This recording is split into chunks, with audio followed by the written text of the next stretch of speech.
Hello दोस्तों। आज की इस वीडियो में हमने रेलवे तथा एसएससी के एग्ज़ाम्स में जंतु उत्तक यानी एनिमल टिश्यू चैप्टर से पूछे गए सारे प्रश्नों को पढ़ेंगे। तो आइए, हमारा पहला सवाल है, उत्तक क्या होता है? वे कोशिकाएं जो मूल रूप से दिखने में और काम करने में समान हो उसे उत्तक कहा जाता है। तो ऑप्शन बी हमारा होगा। अगला सवाल है, रक्त और हड्डियां निम्नलिखित में से किसके उदाहरण हैं? तंत्रिका तंत्र या संयोजी उत्तक? तो हमारा आंसर होगा संयोजी उत्तक। अगला सवाल है, उन कोशिकाओं के समूह को जिनकी उत्पत्ति और संरचना समान होती है और जो एक विशेष कार्य के लिए विशेषज्ञता प्राप्त होते हैं को क्या कहा जाता है?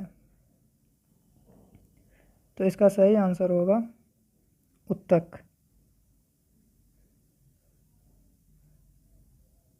अगला सवाल है, कौन सा उत्तक हमारे मुंह की आंतरिक स्तर को बनाता है? तो इसका आंसर होगा ए यानी सरल स्क्वेमस एपिथेलियम। अगला सवाल है, मनुष्य में एक संयोजी उत्तक के उदाहरण निम्नलिखित में से कौन है? तो इसका आंसर होगा बी हड्डी। अगला सवाल देखते हैं, त्वचा के नीचे और आंतरिक भागों के बीच कौन सा उत्तक बनता है? तो इसका सही आंसर होगा मांसल।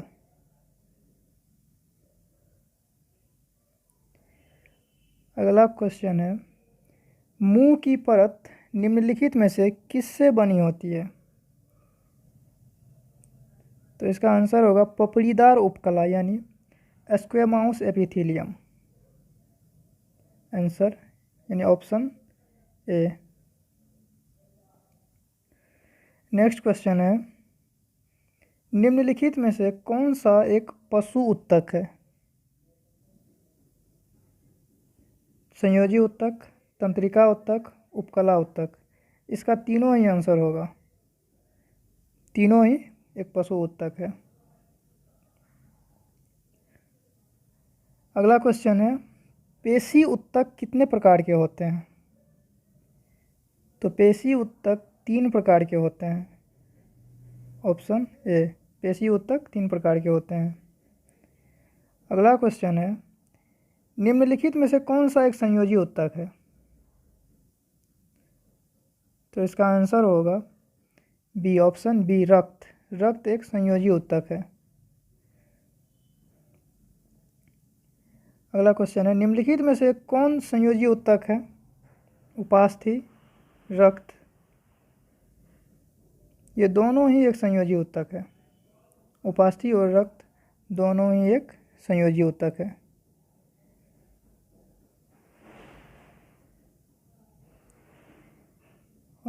ऑप्शन ए यानी अस्थि यानी सॉरी तीनों ही एक संयोजी उत्तक है। अस्थि, उपास्थि और रक्त तीनों ही संयोजी उत्तक है। अस्थि, उपास्थि और रक्त तीनों ही संयोजी उत्तक है। अगला क्वेश्चन है, कौन सा उत्तक ग्रंथियां बनाते हैं? तो ऑप्शन ए एपिथेलियल, हमारा सही आंसर होगा एपिथेलियल। नेक्स्ट क्वेश्चन है, स्क्वेमस एपिथेलियम तरफेफड़ों के अलवेली और जानवरों के अन्य हिस्सों में पाया जाता है, जहाँ किस प्रकार का संकुचन और विश्राम होता है? तो हमारा आंसर होगा ए, ऑप्शन ए अस्थायी संकुचन होता है।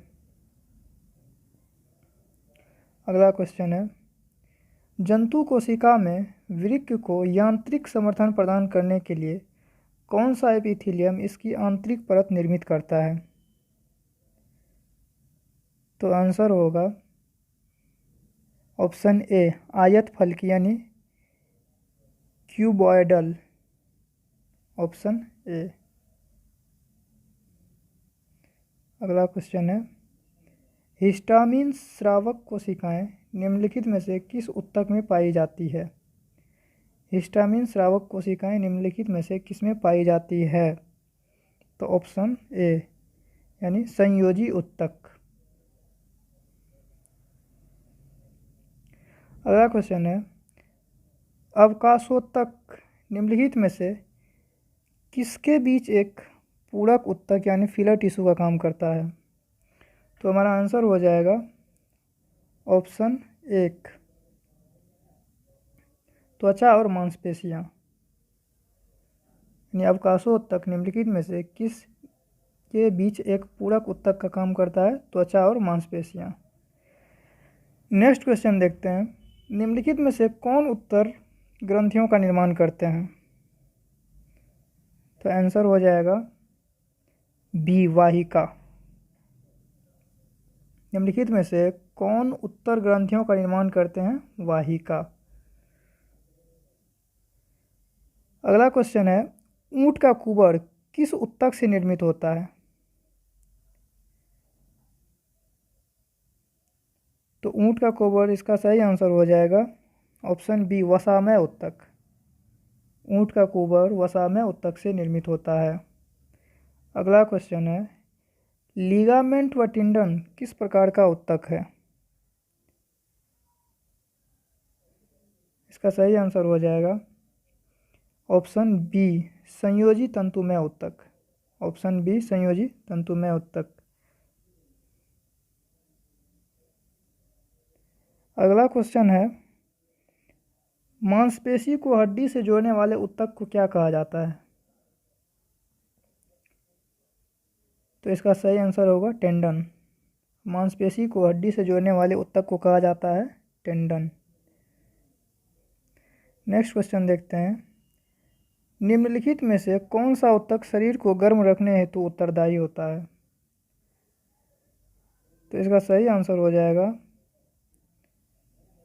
ऑप्शन बी, वसामय ऊतक। निम्नलिखित में से कौन सा ऊतक शरीर को गर्म रखने हेतु उत्तरदायी होता है? वसामय ऊतक। अगला क्वेश्चन है, त्वचा के बाहरी स्तर पर बनने वाले ऊतक का नाम क्या है? तो इसका आंसर होगा पेशी ऊतक। इसका सही आंसर होगा पेशी ऊतक।